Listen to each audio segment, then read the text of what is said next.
नमस्कार दोस्तों, स्वागत है आपका प्लास्टिक पाठशाला में। हमारे पिछले एपिसोड में आपने जाना कि प्लास्टिक क्या होता है और इसके मुख्य प्रकार कौन कौन से हैं। तो आज हम निकल रहे हैं समय की यात्रा पर। जानेंगे कि प्लास्टिक की खोज कैसे हुई और कैसे एक छोटी सी लैब से निकलकर यह बन गया दुनिया का सबसे बड़ा मटेरियल। सेक्शन 1, प्लास्टिक की शुरुआत। आपको जानकर हैरानी होगी कि प्लास्टिक की शुरुआत एक एक्सीडेंट से हुई थी। साल था 1862। इंग्लैंड के एक वैज्ञानिक अलेक्जेंडर पार्कस ने पार्किसन नामक पहला सिंथेटिक मटेरियल बनाया जो आज के सेलुलोइड जैसा था। इसके बाद 1907 में अमेरिका के लियो ब्लैकेलैंड ने ब्लैकेलैंड नामक थर्मोसेटिंग प्लास्टिक बनाया जो कि बिजली के स्विच और इंसुलेटर में इस्तेमाल होने लगा और यही से शुरुआत हुई मॉडर्न प्लास्टिक इंडस्ट्री की असली कहानी। सेक्शन 2, 20वीं सदी में प्लास्टिक इंडस्ट्री में तेजी से विकास। 1930 और 1940 के दशक में प्लास्टिक का असली विस्तार शुरू हुआ। पॉलीइथिलीन 1933 में ब्रिटेन में खोजा गया। वैसे ही पीवीसी पॉलीविनाइल क्लोराइड जलरोधक कपड़ों और पाइप्स में इस्तेमाल होने लगा। नायलॉन 1935 में खोजा गया जिससे पहले सिंथेटिक कपड़े बने। पॉलीस्टाइरीन, एक्रिलिक, ट्राइफ्लॉन और पॉलिस्टर जैसे मटेरियल भी इसी समय विकसित हुए।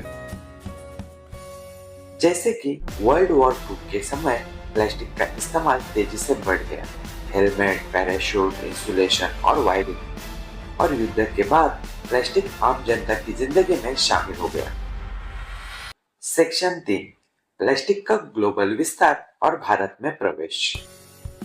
1950 के दशक के बाद प्लास्टिक का उत्पादन और मांग तेजी से बढ़ी। दुनिया भर में प्लास्टिक को वंडर मटेरियल कहा जाने लगा क्योंकि यह हल्का, टिकाऊ और सस्ता था। तो दोस्तों, भारत में प्लास्टिक इंडस्ट्री की शुरुआत 1957 से मानी जाती है। सबसे पहले पीवीसी पाइप, पॉलीथिलीन और इंजेक्शन मोल्डिंग के सामान बनने लगे। धीरे धीरे देश में पेट्रोकेमिकल्स कंपनी आई जैसे कि रिलायंस, हल्दिया, आईओसीएल। आज भारत दुनिया के टॉप प्लास्टिक प्रोड्यूसर में से एक है। तो दोस्तों, अभी मुड़ते हैं सेक्शन 4 की तरफ जिसमें जानेंगे प्लास्टिक पर बढ़ती निर्भरता और चुनौतियां।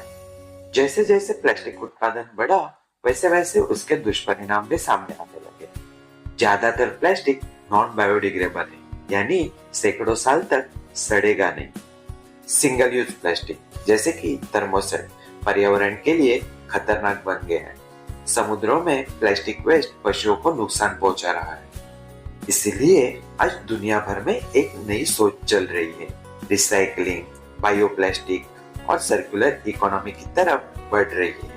तो दोस्तों, आपने देखा कि कैसे एक एक्सीडेंट से शुरू हुई प्लास्टिक की कहानी आज दुनिया की सबसे बड़ी इंडस्ट्री में से एक बन चुकी है।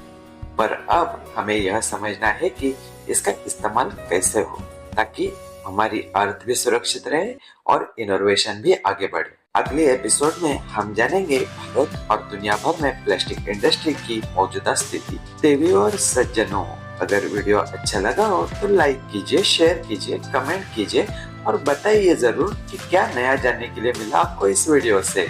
और चैनल को सब्सक्राइब करना ना भूलना क्योंकि यही है प्लास्टिक पाठशाला। सीखते रहिए, पढ़ते रहिए।